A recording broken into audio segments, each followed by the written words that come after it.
nervous system. Nervous system has to do with the central nervous system and the peripheral nervous system. The central nervous system has to do with the brain that's inside this cranium. The bone of the head is called the cranium. And then the brain is in there.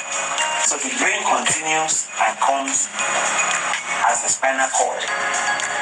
Okay, so you have the brain up there, you have the spinal cord right from the base here, and the spinal cord is inside the vertebral column. Right? So, first we want to note that the spinal cord starts with the cervical vertebra, and there are 7 in number. You can see the bones 1, 2, 3. Then after the cervical vertebra, you now have the thoracic vertebra.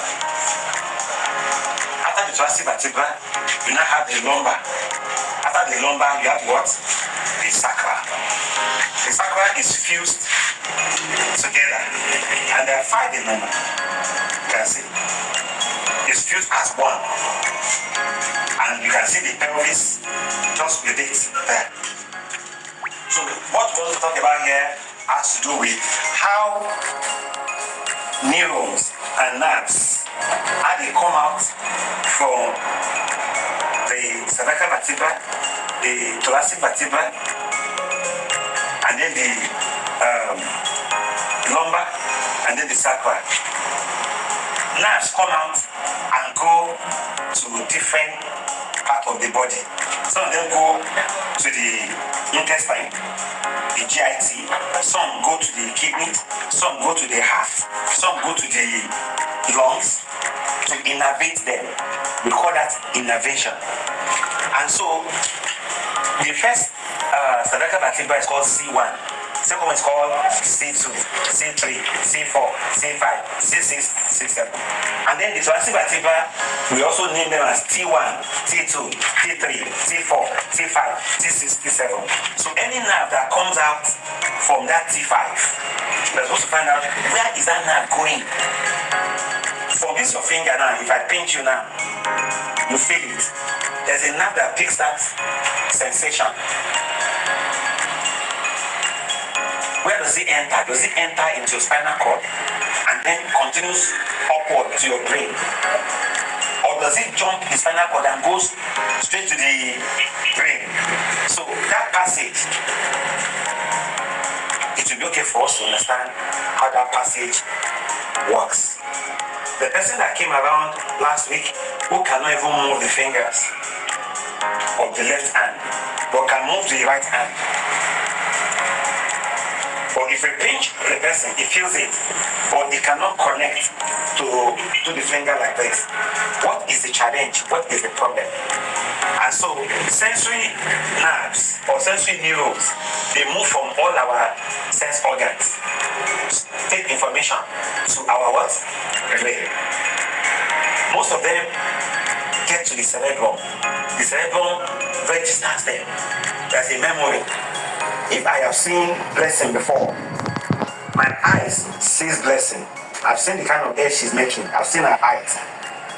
My eyes, the optic nerves, pick her, describes her, and put the record in my brain. Next time when blessing comes around, I pick her again. It goes to my brain. My brain tells me that that is a blessing. And there's a motor neuron that sends information to my tongue, to my whatever, to tell you, blessing, how are you? How did I know that she's blessing? Because that first day she told me her name is Blessing. And my auditory nerves had that name. It takes information to my, and it is stored there. So the brain also has different parts. You have the cerebrum, you have the cerebellum, you have the brain stem. They have different parts of the brain. And so we're going to get to class and talk more about the way the nerves take information from the brain and the spinal cord to different parts of the body, and how sensory nerves take information from different parts of the body back to the brain. And so that is a continuous thing. It's going, come. I know when to start dancing. If I say snake, I know what to do. It's a very complex whatever. But the important thing is that you want to know where the nerves that supply the upper limb, where did they originate from? The muscles of the upper limb, they are innervated. Nerves come out from, is it the cervical or is it the thoracic? Is it the lumbar?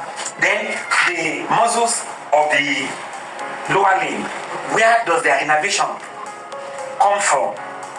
It's quite an interesting study, and we're going to get into it. Thank you very much.